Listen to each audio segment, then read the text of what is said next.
अॼु Sindh children academy Khairpur school में अॼु साइंसी मेलो मुनक़िद कयो वियो आहे जंहिंमें स्कूल जे शागिर्दनि पंहिंजे हथ सां तयारु कयल मुख़्तलिफ़ प्रोजेक्ट्स पेश कया आहिनि। मेले में मौजूदु शागिर्द ऐं महिमाननि सां ॻाल्हि ॿोल कंदासीं त उन्हनि जो अॼु जे प्रोग्राम जे हवाले सां छा चवणु आहे। साइंसी नुमाइश जो सिलसिलो जेको रिथियो वियो आहे, हिन में मुख़्तलिफ़ ॿारनि पंहिंजा मॉडल पेश कया आहिनि ऐं उन में कुझु प्रोजेक्ट्स आहिनि। दरअसल तालीम निसाबी किताब ताईं महदूद न हुजणु घुरिजे, पर तालीम खे अॻिते वधाइण लाइ ज़रूरी आहे त उन्हनि में तख़लीक़ी सलाहियतूं पैदा कजनि, उन जे मुशाहिदाती क़ुवत खे वधाइजे।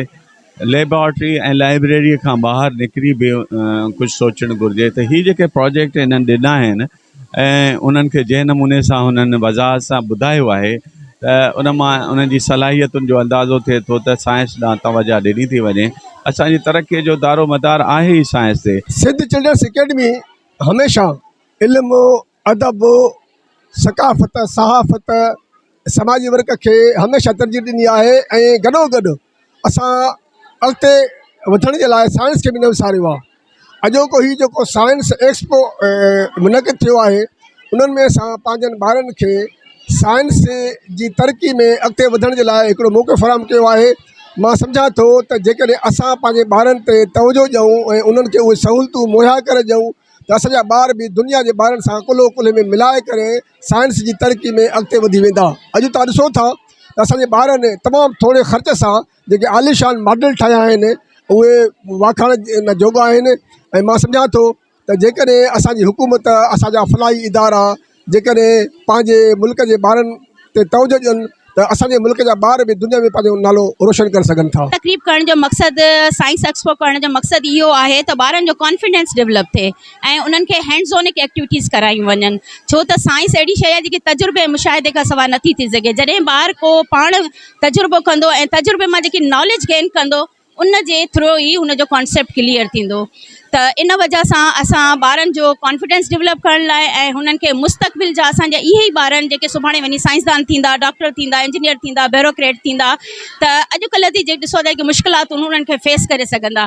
इहे असां तालीम जे ज़रिए ॾेई सघूं था। उन्हनि खे असां फैसिलिटीज़ ॾेई करे उन्हनि खे एक्टिविटीज़ में इन्वॉल्व करे उन्हनि खे अॻिते अचण जो मौक़ो ॾियूं था। I'll explain you structure of DNA. DNA is found in the structure of cell called chromosome. DNA is made up of molecules called nucleotide. Each nucleotide contains phosphate group, sugar group, and a nitrogen base. There are 4 nitrogen bases: adenine, thymine, cytosine, and guanine. DNA is a double helix structure, as you can see, in which 2 strands are together like a ladder. The strands are connected by chemical bond between the bases, like adenine bond with thymine and cytosine bond with guanine. The order of these bases are crucial for replication genetic information. So DNA control how we look, grow, and work. For example, our eye color, our height, we look like our parents. So transformation of genetics. DNA stands for deoxyribonucleic acid. It is a hereditary material that contains the genetic instruction for the development and function of organisms. असां project ठाहियो आहे। इन project जो नालो आहे human brain and eye model. जीअं eye जो there are many type of eye: retina, cornea, pupils, lens.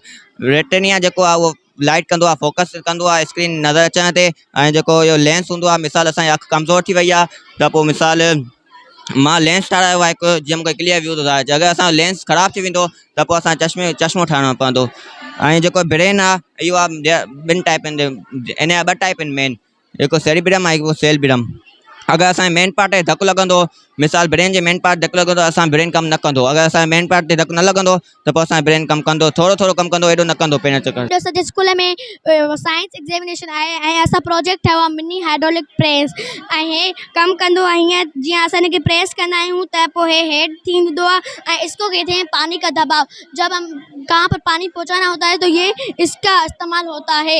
So first of all, what is water management? Water management and drainage system are crucial for conserving water, preventing flooding and protecting public health. Effective water management involves conserving water, harvesting rainwater, treating water and distributing it efficiently. A well-designed drainage system includes surface drainage, subsurface drainage, stormwater management and wastewater treatment. These systems are essential for preventing flooding, preventing flooding, conserving water, and supporting economic development. However, they face challenges such as climate change, population growth, and again infrastructure, which require innovative solution and sustainable projects to ensure their effectiveness. Kidney का project बना है. Today we are going to present our project on human kidney. The excretory system helps our body to remove waste. It keeps our body clean and healthy. Main parts: kidneys filter blood and make urine. Right renal vein. The right renal vein is a short 2 to 4 centimeter direct vein that transports deoxygenated blood from the right kidney. Left renal artery. The left renal artery is a direct branch of the abdominal aorta that supplies oxygenated blood to the left kidney. Ureters, tubes that carry urine from kidneys to bladder. Bladder stores urine. Urethra, tubes that send urine out of the body. How it works: blood goes to the kidneys. Kidneys filter waste and extra water. Waste comes out as urine through ureter. Cameraman Tahir Ahmed सां गॾु सैफुल्ला पटो, महरान TV, Khairpur.